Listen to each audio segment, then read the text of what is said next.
Hi hello friends, welcome back to my channel. ఈరోజు మనం current అఫైర్స్లోని కొన్ని ప్రాక్టీస్ బిట్స్ ఒకసారి చూద్దాం ఫ్రెండ్స్. కింది వాటిలో సరైనది తెలపండి. మలేషియా కొత్త రాజుగా సుల్తాన్ ఇబ్రహీం ఇస్కందర్ నియమితులయ్యారు. మలేషియాకు ఇస్కందర్ 17వ రాజు. మలేషియా ప్రధానమంత్రి అన్వర్ ఇబ్రహీం. మలేషియా కొత్త రాజధాని నుసంతారా. సరైన వాటిని గనక మనం చూస్తే మొదటి 3 స్టేట్మెంట్స్ మాత్రమే సరైనవి. కింది వాటిలో సరైనది తెలపండి అని అడిగాడు. మరలా దేశవ్యాప్తంగా 718 మంచు చిరుతలు ఉన్నాయని wild life institute of India నిర్వహించిన సర్వేలో వెల్లడైంది. అత్యధికంగా లద్దాఖ్లో 477 మంచు చిరుతలున్నాయి. ఉత్తరాఖండ్, హిమాచల్ ప్రదేశ్, అరుణాచల్ ప్రదేశ్ తరువాతి స్థానాల్లో ఉన్నాయి. మంచు చిరుతల శాస్త్రీయ నామం ఫాంతెరా అన్సియా. ఇవి అంతరించిపోతున్న జాతుల్లో ఉన్నాయని IUCN వెల్లడించింది. ఇక్కడ సరైనవి గనక మనం చూస్తే ఇవ్వబడిన అన్ని స్టేట్మెంట్స్ కూడా సరైనవి. చెన్నైలో జరిగిన 6వ ఖేలో ఇండియా యూత్ గేమ్స్ 2023కి సంబంధించిన పథకాల పట్టికలో మొదటి 3 స్థానాల్లో నిలిచిన రాష్ట్రాలను వరుసగా తెలపండి అని అడిగాడు. ఇక్కడ ఆన్సర్ గనక మనం చూస్తే మహారాష్ట్ర 158 పథకాలు, తమిళనాడు 98, హర్యానా 103 పథకాలు. కింది వాటిలో సరైనది తెలపండి. ఇక్కడ సరైనవి తెలపమని అడిగాడు. Khelo India winter games 2024 Ladakh, Jammu కాశ్మీర్లో 2024 ఫిబ్రవరి 2న ప్రారంభమయ్యాయి. Khelo India winter games Muscat మంచు చిరుత. చెన్నైలో జరిగిన ఖేలో ఇండియా యూత్ గేమ్స్లో తెలంగాణ 6, ఆంధ్రప్రదేశ్ 13వ స్థానాల్లో నిలిచాయి. సరైనవి అడిగాడు ఫ్రెండ్స్. ఇక్కడ సరైనవి కనుక మనం చూస్తే ఇవ్వబడిన అన్ని స్టేట్మెంట్స్ కూడా సరైనవి. 2024 ఆస్ట్రేలియన్ ఓపెన్ పురుషుల విజేత ఎవరు? Answer Jannik Sinner, Italy. 2024 Australian open మహిళల విజేత ఎవరు? Answer Aryna Sabalenka. కింది వాటిలో సరైనది తెలపండి. 2024 ఆస్ట్రేలియన్ ఓపెన్ పురుషుల డబుల్స్ విభాగంలో రోహన్ బోపన్న, మాథ్యూ ఎబ్డెన్ విజయం సాధించారు. రోహన్ బోపన్న కెరీర్లో ఇది 3వ grand slam title. Australian open గెలవడంతో పురుషుల టెన్నిస్లో అత్యంత పెద్ద వయసులో గ్రాండ్ స్లామ్ గెలిచిన ప్లేయర్గా రికార్డు నెలకొల్పారు. ఇక్కడ ఆన్సర్ కనుక మనం చూస్తే సరైనవి కనుక మనం చూస్తే A మరియు C మాత్రమే సరైనవి. 2024 పద్మ అవార్డులకు సంబంధించి సరైనవి గుర్తించండి అని అడిగాడు. ఇక్కడ 132 మందికి పద్మ పురస్కారాలు ప్రకటించారు. 5 పద్మ విభూషణ్, 17 పద్మభూషణ్, 110 పద్మశ్రీ పురస్కారాలు ప్రకటించారు. మొత్తం 132లో మహిళలు 30 మంది, విదేశీయులు ప్రవాస భారతీయులు 8, మరణానంతరం 9, క్రీడారంగం 7 పురస్కారాలు. మొత్తం పురస్కారాలలో తెలంగాణ వారు 18 మంది, ఆంధ్రప్రదేశ్ వారు 8 మంది. ఇక్కడ సరైనవి గనక మనం చూస్తే మొదటి 3 స్టేట్మెంట్స్ A, B, C మాత్రమే సరైనవి. 2024 సంవత్సరానికి కింది వారిలో ఎవరికి పద్మ విభూషణ్ పురస్కారం రాలేదు? ఆన్సర్ సీతారాం జిందాల్. వాణిజ్యం పరిశ్రమల రంగంలో పద్మభూషణ్ పురస్కారం పొందిన యువాంగ్ లియు ఏ దేశానికి చెందినవారు? Answer Taiwan. ప్లీజ్ ఫ్రెండ్స్, ఈ ఛానల్ మీకు యూస్ఫుల్గా ఉందని నేను భావిస్తున్నాను. లైక్ చేయండి, షేర్ చేయండి, అలాగే సబ్స్క్రైబ్ చేస్తారని ఆశిస్తున్నాను. కింది వారిలో ఎవరికి 2024లో పద్మభూషణ్ పురస్కారం రాలేదు? Answer Kiran was. కింది వాటిలో సరైనది తెలపండి. ఉగాండాలోని కంపాలాలో G77 సదస్సు ఇటీవల జరిగింది. G77లో 134 దేశాలున్నాయి. సమావేశం theme leaving no one behind. Uganda ప్రస్తుత అధ్యక్షుడు యోవేరి ముసెవేని. సరైనవి కనుక మనం చూస్తే ఇక్కడ ఇవ్వబడినవన్నీ స్టేట్మెంట్స్ కూడా సరైనవి. కింది వాటిని సరైనవి తెలపండి. కింది వాటిలో ప్లీజ్ ఫ్రెండ్స్, నేను మరొకసారి మిమ్మల్ని రిక్వెస్ట్ చేస్తున్నా, ఈ మధ్యకాలంలో జరిగే ప్రతి కాంపిటేటివ్ ఎగ్జామ్లో కూడా సరికానివేవో సరైనవేవో ఇచ్చి తెలపమని అడుగుతున్నాడు. ప్లీజ్ ఫ్రెండ్స్, మీరు గమనించండి.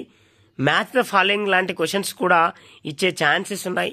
ఈ మధ్యకాలంలో ఆంధ్రప్రదేశ్ కాంపిటేటివ్ ఎగ్జామ్లో కావచ్చు, తెలంగాణ కాంపిటేటివ్ ఎగ్జామ్లో కావచ్చు, ఈ ఫార్మాట్నే ఫాలో అవుతున్నాయని మనం చూస్తున్నాం.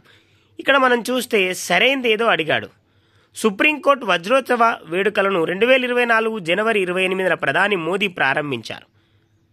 సుప్రీంకోర్టు మొదటి ప్రధాన న్యాయమూర్తి జస్టిస్ హెచ్జే కానియా 2027 సెప్టెంబర్ 24న మొదటి మహిళా ప్రధాన న్యాయమూర్తిగా జస్టిస్ బివి నాగరత్న బాధ్యతలు చేపట్టే అవకాశం ఉంది. సుప్రీంకోర్టు ప్రధాన న్యాయమూర్తులుగా పనిచేసిన తెలుగు వ్యక్తులు justice Koka Subbarao, justice NV Ramana. సరైనవి గనక మనం చూస్తే ఇక్కడ ఇవ్వబడిన అన్ని స్టేట్మెంట్స్ కూడా సరైనవి. కింది వాటిలో సరైన తెలపండి. బీహార్ ముఖ్యమంత్రిగా 11వసారి నితీష్ కుమార్ ప్రమాణ స్వీకారం చేశారు. నితీష్ కుమార్ జనతాదళ్ యునైటెడ్ పార్టీకి చెందినవారు. జేడీయూ పార్టీ 2003లో ఏర్పడింది. జేడీయూ పార్టీ గుర్తు సైకిల్. ఇక్కడ సరైనవి కనుక మనం చూస్తే బీసీ మాత్రమే సరైనవి. ఇటీవల లోక్సభ స్పీకర్ ఓం బిర్లా పార్టీ ఫిరాయింపుల నిరోధక చట్టంపై సమీక్షకు రాహుల్ నార్వేకర్ సారథ్యంలో ఒక కమిటీని ఏర్పాటు చేశారు. ఆయన ప్రస్తుతం ఏ రాష్ట్ర స్పీకర్గా ఉన్నారు? ఆన్సర్ మహారాష్ట్ర. సీమోర్గ్ రాకెట్తో ఇటీవల 3 ఉపగ్రహాలను కక్షలోకి ప్రవేశపెట్టిన దేశం ఏది? Answer Iran. ఆర్మీలో సుబేదార్గా పదోన్నతి పొందిన తొలి మహిళగా ఎవరు నిలిచారు? ఆన్సర్ హవాల్దార్ ప్రీతి రజక్. 75వ గణతంత్ర దినోత్సవం అతిథిగా ఫ్రాన్స్ అధ్యక్షుడు ఇమాన్యుయల్ మెక్రాన్ హాజరయ్యారు. రిపబ్లిక్ డే అతిథులుగా ఫ్రాన్స్ నుంచి ఇప్పటి వరకు ఎన్నిసార్లు హాజరయ్యారు? ఆన్సర్ 6. కింది వాటిలో సరికానిది తెలపండి. చూడండి ఫ్రెండ్స్, ఇప్పటి వరకు అడిగిన క్వశ్చన్లన్నీ సరైనది ఏదో తెలపమని అడిగాడు. ఇక్కడ మాత్రం సరికానిది అడిగాడు. ICC one day cricketer of the year 2023గా విరాట్ కోహ్లీ ఎంపికయ్యారు. 2012, 2017, 2018, 2023లో Kohli ICC one day cricketer of the ఇయర్గా ఎంపికయ్యారు. ICC men cricketer of the year 2023గా ఫ్యాట్ కమిన్స్ ఎంపికయ్యారు. ICC test cricketer of the ఇయర్గా గిల్ ఎంపికయ్యారు. ఇక్కడ సరికానిది కనుక మనం చూస్తే స్టేట్మెంట్ డి అనేది సరికానిది. ఇటీవల మరణించిన పోగే గాంగోబ్ ఏ దేశ అధ్యక్షుడు? Answer Namibia. కింది వాటిలో సరైనది తెలపండి.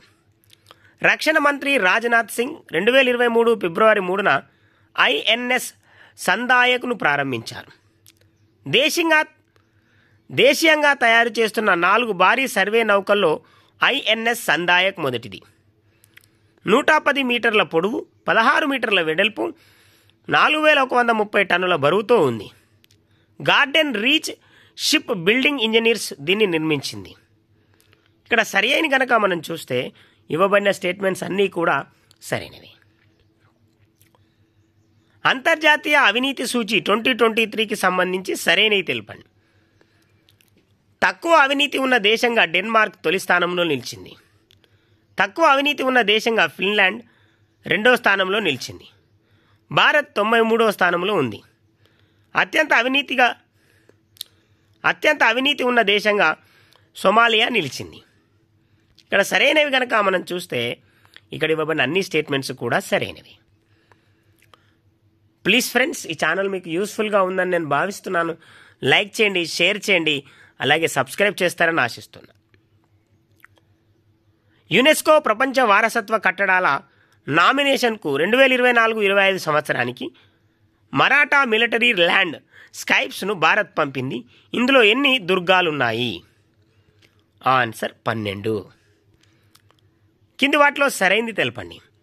శ్వాసతో ఫోన్ అన్లాక్ చేసే టెక్నాలజీని ఐఐటి మద్రాస్ పరిశోధనా బృందం అభివృద్ధి చేసింది. రోడ్డు ప్రమాదాల నివారణకు రోడ్డుపై ప్రయాణించే వాహనాల మధ్య కమ్యూనికేషన్ నెలకొల్పేలా టెక్నాలజీని జోధ్పూర్ ఐఐటి అభివృద్ధి చేసింది. సర్వైకల్ క్యాన్సర్కు పెమ్బ్రోలిజుమాబ్ అనే వ్యాక్సిన్కు అమెరికా ఆమోదం తెలిపింది. ప్రపంచంలోనే అతిపెద్ద క్రూయిజ్ నౌక ఐకాన్ ఆఫ్ ది సీస్ అమెరికాలోని మియామి నుంచి తన తొలి ప్రయాణాన్ని ప్రారంభించింది. ఇక్కడ ఆన్సర్ కనుక మనం చూస్తే ఇవ్వబడిన అన్ని స్టేట్మెంట్స్ కూడా సరైనవే. కింది వాటిలో సరైనది తెలపండి. భారతరత్న వచ్చిన 50వ వ్యక్తి ఎల్కే అడ్వాణి. భారతరత్న వచ్చిన రాష్ట్రపతులు 6. భారతరత్న పొందిన మహిళలు 6. భారతరత్న పొందిన 49వ వ్యక్తి కర్పూరి ఠాకూర్. భారతరత్న అవార్డు 1954 జనవరి 2న ప్రారంభించారు. ఇక్కడ సరైనవి కనుక మనం చూస్తే ఏ, బి, డి అలాగే ఈ మాత్రమే సరైనవి. ఇవి ఫ్రెండ్స్ కొన్ని కరెంట్ అఫైర్స్లోని ప్రాక్టీస్ బిట్స్. మరికొన్ని ప్రాక్టీస్ బిట్స్తో మరొక వీడియోలో కలుద్దాం ఫ్రెండ్స్. ఈ ఛానల్ మీకు యూస్ఫుల్గా ఉందని నేను భావిస్తున్నాను. లైక్ చేయండి, షేర్ చేయండి, అలాగే సబ్స్క్రైబ్ చేస్తారని ఆశిస్తూ ఉన్నాను. Thank you very much.